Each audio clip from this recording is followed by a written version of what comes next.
Hey guys, it's Steve. I'm redoing this because I was an idiot and didn't do it right the first time. We are doing JV training for self-storage. So there's a couple things you're going to want to open on your thing. You're going to want the standard link for wholesale seller basic team. This is for any kind of property.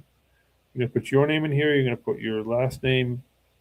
You're going to pick self-storage, property type self-storage, and fill in anything you can on this. A lot of this is aimed toward the residential world. So when we're using this for self-storage, there will eventually be a branch. When you pick self-storage up here, it will branch out to a whole separate set of questions. We're not there yet. So we're answering whatever questions we can, and then we're uploading a video if there is one.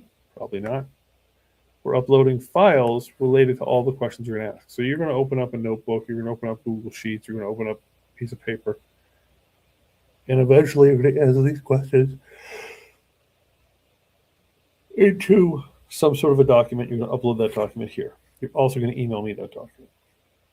And you're also going to text me and say, hey, there's a document. So 3 ways that we're going to find out this document is here. We've included questions for self-storage in what we've sent you, questions that we have scripts. I definitely want to be on the calls until you're comfortable. That's kind of a you option, but self-storage calls are a little bit different. So we then have, and I hope you guys see this when I go over to it, we have lists of self-storage facilities that we've already picked the markets. We've said this is the town we want. And those lists include the facility address, company address, company phone number, website, as well as a little further down,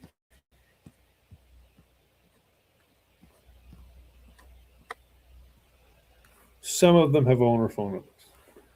So I'll walk you through the 2 calls, which one for facility, one for owner. And you probably end up making both of them.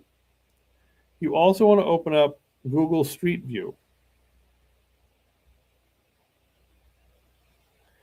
And the aerial is important. First of all, this is the telltale shape of a self-storage. If you're ever aerialing over Google Street View for any other reason, and you see that, definitely ask me, or definitely put that down as a possible self-storage facility to call on. I don't know why they put the dot way back here and not up here. Now, a couple other things that's unusual here is I don't see an actual road getting us to our self-storage. I see gravel, no doubt. But I don't see an actual, like, it's not here along the road. So this looks like it, and there's some RVs and stuff parked here. Vehicles of some kind. Are they stored RVs, or is he running an RV park? No information. But you can see how all of this is not paved. This is beautifully paved. The actual facility looks beautifully paved.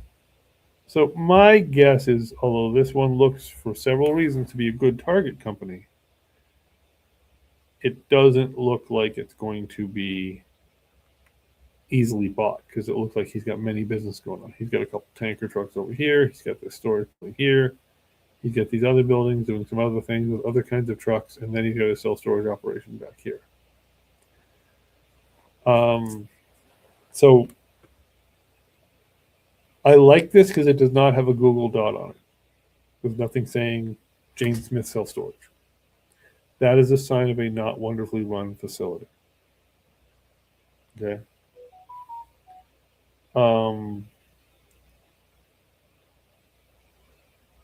But there's no Google. Google doesn't have anything on it, so he's not on Google. Now you're also going to find out that we go to his website, and he has a website. Winner chicken dinner. That's great. That puts him on the map of a reasonably run facility. However, it's not a good website. And why I say it's not good is scroll to the bottom. It's run by Wix. Wix doesn't do self-storage websites.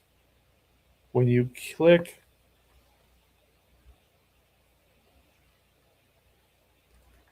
you look at the facility, it looks nice. It's paved. The buildings are clean. They're in well-maintained shape. They've got indoor climate control, and they've got outdoor drive-ups. They've got outdoor parking. I would like to own the facility, no doubt whatsoever. But another tick against them, and for me possibly being able to get a good price on the property, is I can't rent a facility from here. Get a free estimate.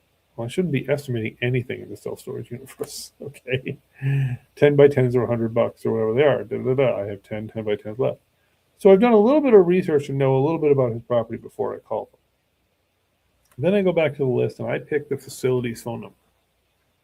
And I pick up the phone and I call the facility, and I don't know who I'm getting. Am I getting the owner?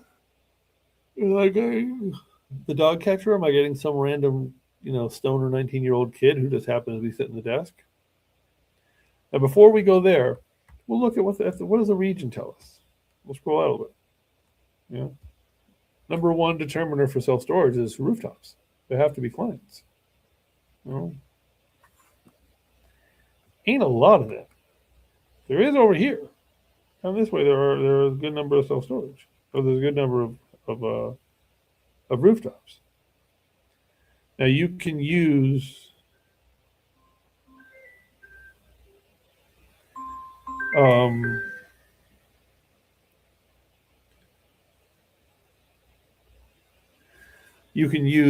Google Maps measuring tool, which is the right click, and you got about roughly 2 miles. So that's totally fine. 3 mile radius is pretty standard. So all right, but that 2 miles is also not nothing on a residential. Now you'll also see that when I had some zoom setting, it identified the self-storage facility.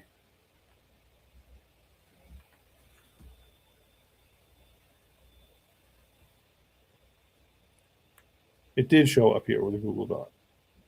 I don't see other ones. No, this is Oneida, New York. I know Oneida, New York is a good target for self-storage. I know I want to buy self-storage up there. Possibly even buy warehouses for self-storage. So you might take a few seconds and kind of fly over. Does anything else strike you as being self-storage shaped? That's retail shaped, we'll call it. Warehouse shaped, not likely self-storage shaped. You're then going to go and you're going to go to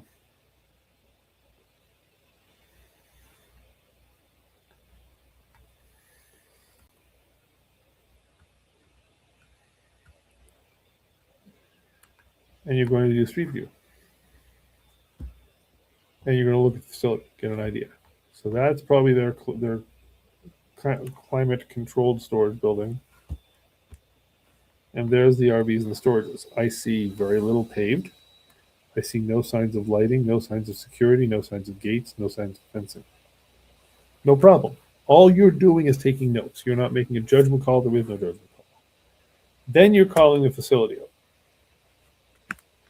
And you're saying, hi, facility. Yeah, I'm in an unusual situation.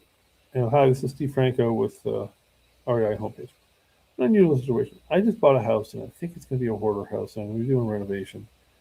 I'm going to need a bunch of units. I don't know what exactly I'm going to need. So what do you have available, and what are your rates? So this is your way of finding out what do they got? How empty are they? How full are they? What do they charge? Getting the conversation. Okay, all right, great. And this is where my question is a little unusual. Looks like you're a locally owned facility, right? Oh, you're U-Haul. Okay, so never mind. I'll forget the second part. If you're a locally owned facility, I was going to ask, would you be able to put me in touch with your manager or owner? Because I'm also a self-storage buyer, and I like the community, and I'm curious if something out here is looking to sell, or maybe you know somebody that is. So what you've done is you've come in as a client and gotten some facility information. And then you also flipped the game and said, hey, we might want to buy the property. Now, have you blown up the first one with the second one? Yeah, maybe. I don't know. I don't think you've hurt yourself. You just, they might say, well, he either lied about the first one, or he's really just a buyer, or maybe he's both. Irrelevant. You're getting information. Now, if you get transferred to the owner, or you use the phone number in the spreadsheet for the owner, and I'm hoping you can see this, but it's the owner's phone number for that particular one, you're then going to call the owner. Hi, John. It's Steve Franco with REI Homepage. How you doing? Cool. Yeah, so I see you own Cobham Self-Storage and maybe some other stuff. Okay, great. Well, I'm also a self-storage investor, and basically, your market is one of the ones that we're interested in. And, glancing at your facility, it looks like a great facility.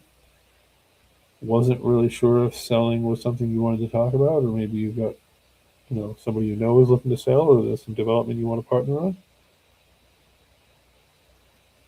Okay, well then, if you want to sell, that's great. So, as you know, buying self-storage, you've either bought or built this.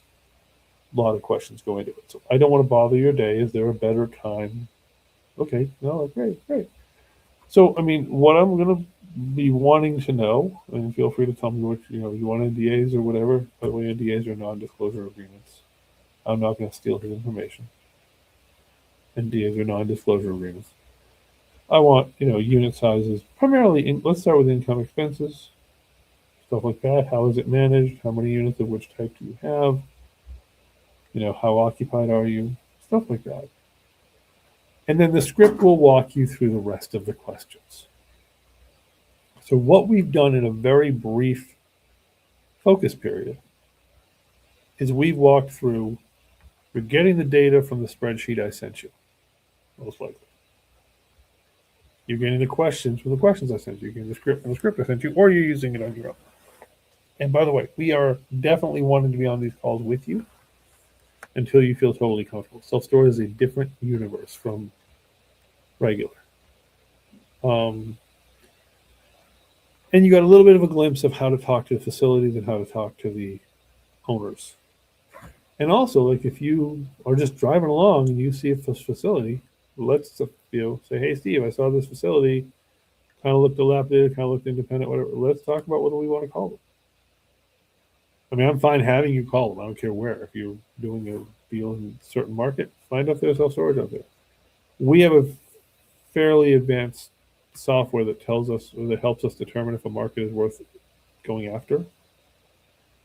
So, so that's basically how we start with looking at what is going on for reaching out to self-storage facility owners and self-storage facilities.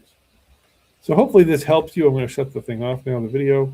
Hopefully this helps you get going on. Oh, I got to do that. So send anything out, don't I? Get going on making phone calls for self-storage. And what you're doing at the end of it, I actually want to put this back on the stage, is you're going back in here and you're putting all of what you just learned into a Word doc or a Google Doc or something.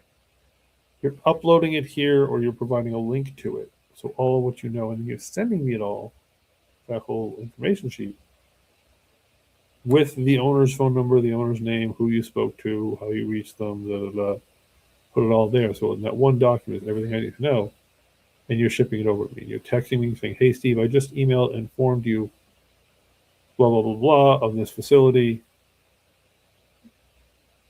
Take a look and tell me what you think. This is where you're going to tell me what you think. But right now, you're not worrying about knowing how to analyze these. They're very complicated. You're just you're just calling them and getting me in touch. The downside of self-storage is there are longer time burns in terms of how long from meeting to closing they can take longer, because they're commercial, they're bigger, they're fancier. And we will pay more.